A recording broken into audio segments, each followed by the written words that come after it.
আসসালামু আলাইকুম ভিউয়ার্স, আপনারা অনেকেই যারা অনলাইনে অর্ডার করতে ভয় পান যে আসলে আমি কি মুরগি উৎপাদন করি কিনা বা আমার কাছে শৌখিন মুরগি আছে কিনা, নাকি আমি অন্য কোথাও থেকে মুরগি কিনে এনে বিক্রি করি, আসলে আমার খামার আছে কিনা, এই ব্যাপারটা নিয়ে আপনারা অনেক বেশি কনফিউশনে থাকেন।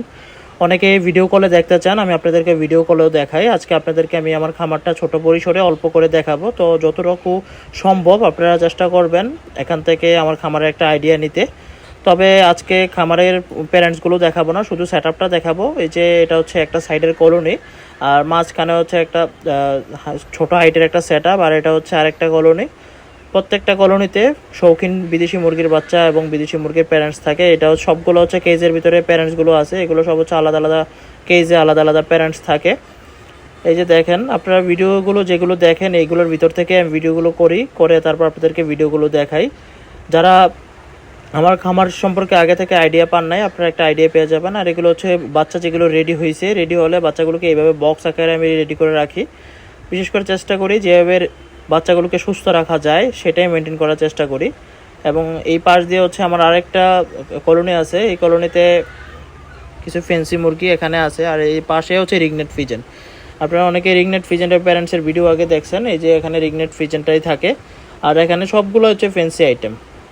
আপনারা অনেকেই অনলাইনে মুরগির বাচ্চা কিনতে গিয়ে অনেক প্রতারণার শিকার হন। আপনারা অনেকেই টাকা দিয়ে মুরগির বাচ্চা পান না, আপনারা এই কারণে হচ্ছে আসলে অর্ডার করতে ভয় পান। আজকে আপনাদেরকে এই জন্য আমি দেখাচ্ছি। এটা হচ্ছে আমার এখান থেকে বাচ্চাটা রেডি হয়।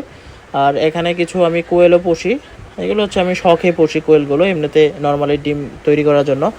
আর এগুলো হচ্ছে বাচ্চা রেডি হচ্ছে, ব্রুডিং চলতেছে। এই বাচ্চাটা রেডি হয়ে গেছে, অবশ্যই সেল হয়ে গেছে এখান থেকে অনেকগুলো। আর এটা হচ্ছে টোটালি হচ্ছে আমার খামারের পাশের ভিউটা। আপনারা অনেকেই জানতে চান আসলে খামারটা কেমন দেখতে, এটা আপনারা বুঝতে পারেন না। আর আমি হাঁস যে পালি, আমার যে খামারের যে ওয়েস্ট খাবারগুলো, ওয়েস্ট মুরগির ওয়েস্ট খাবার দিয়ে কিন্তু আমি হাঁস লালন পালন করি, এবং তার সাথে কিছু খাবার দেই, ভালো খাবারও দেই। হাঁসটা এখানে পালি।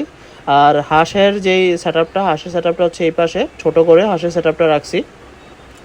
চেষ্টা করছি আশেপাশের পরিবেশটা খোলামেলা রাখতে, যেন মুরগিগুলো সুস্থ থাকে। আর এখানে যে সেট আপটা এখান থেকে উপরে সেট আপটা তৈরি করে নেয়, নিচের সেট আপটাই তৈরি করা। আর নিচের সেট আপে মুরগি ছিল, কিছু মুরগি সেল হয়ে গেছে। আর এই পাশ দিয়ে আরেকটা ছোটো কলোনি আছে, এই দিক দিয়ে এটা একবারে ছোটো করে একটা কলোনি, এখানে মাত্র অল্প কিছু।